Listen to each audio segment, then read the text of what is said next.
Today's Daily Read Aloud is The Smartest Giant in Town, written by Julia Donaldson, illustrated by Axel Scheffler. George was a giant, the scruffiest giant in town. He always wore the same pair of old brown sandals and the same old patched-up gown. "I wish I wasn't the scruffiest giant in town," he said sadly. But one day, George noticed a new shop. It was full of smart clothes, so he bought a smart shirt, a smart pair of trousers, a smart belt, a smart stripy tie, some smart socks with diamonds up the sides, and a pair of smart shiny shoes. "Now I'm the smartest giant in town," he said proudly. George left his old clothes behind in the shop. He was about to go home when he heard a sound. On the pavement stood a giraffe who was sniffling sadly. "What's the matter?" asked George. "It's my neck," said the giraffe. "It's so very long and so very cold. I wish I had a long warm scarf." "Cheer up," said George, and he took off his stripy tie. "It didn't match my socks anyway," he said, as he wound it around and around the giraffe's neck. It made a wonderful scarf. "Thank you," said the giraffe. As George strode towards home, he sang to himself, "My tie is a scarf for a cold giraffe, but look me up and down, I'm the smartest giant in town." George came to a river. On a boat stood a goat who was bleating loudly. "What's the matter?" asked George. "It's my sail," said the goat. "It blew away in a storm. I wish I had a strong new sail for my boat." "Cheer up," said George, and he took off his new white shirt. "It kept coming untucked anyway," he said, as he tied it to the mast of the goat's boat. It made a magnificent sail. "Thank you," said the goat. George strode on, singing to himself, "My tie is a scarf for a cold giraffe. My shirt's on a boat as a sail for a goat. But look me up and down, I'm the smartest giant in town."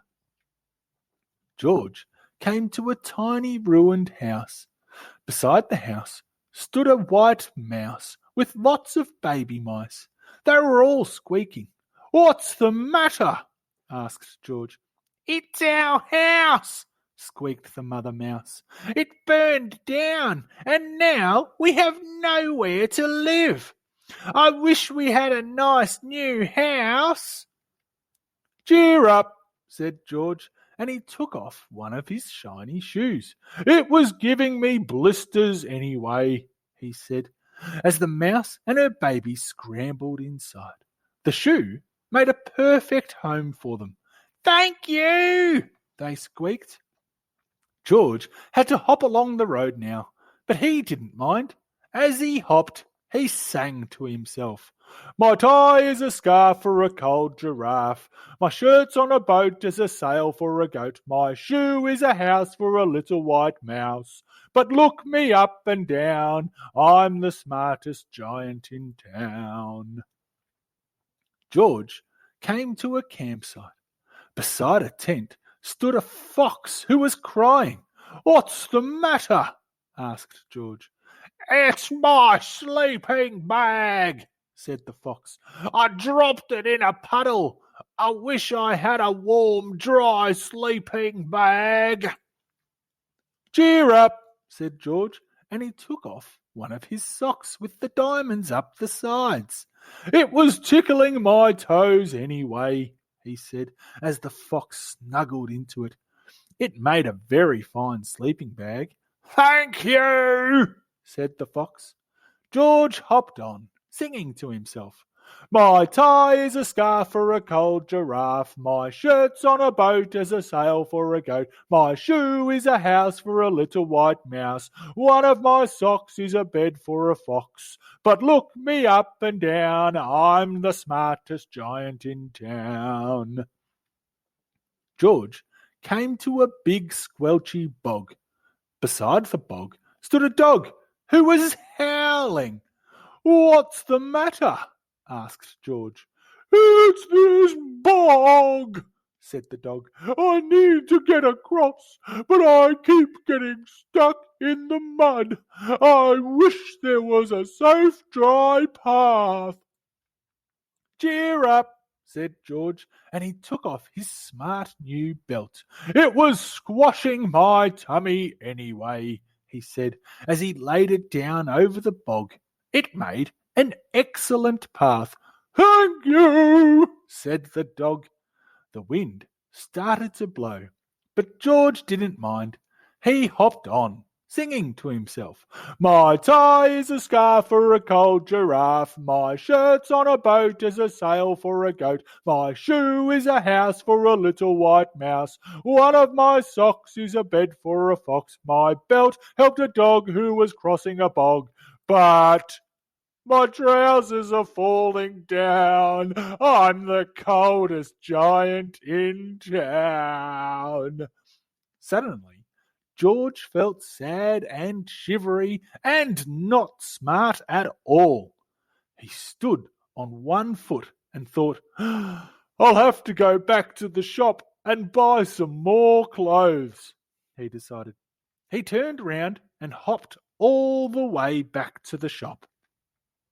But when he got there, it was closed.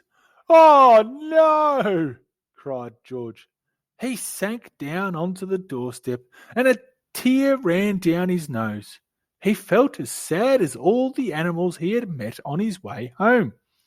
Then, out of the corner of his eye, he saw a bag with something familiar poking out of the top. George took a closer look. "My gown!" he yelled. "My dear old gown and sandals." George put them on. They felt wonderfully comfortable. "I'm the cosiest giant in town," he cried, and he danced back home along the road. Outside his front door stood all the animals he had helped. They were carrying an enormous present. "Come on, George," they said. "Open it." George untied the ribbon.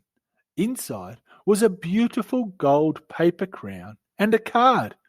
"Look inside the card, George," said the animals. George put the crown on his head and opened the card. Inside it said, "Your tie is a scarf for a cold giraffe. Your shirt's on a boat as a sail for a goat. Your shoe is a house for a little white mouse. One of your socks is a bed for a fox. Your belt helped a dog who was crossing a bog. So here is a very fine crown to go with the sandals and gown of the kindest giant in town." If you liked the video, hit the thumbs up button. We have a new story every day, so make sure you subscribe. The end.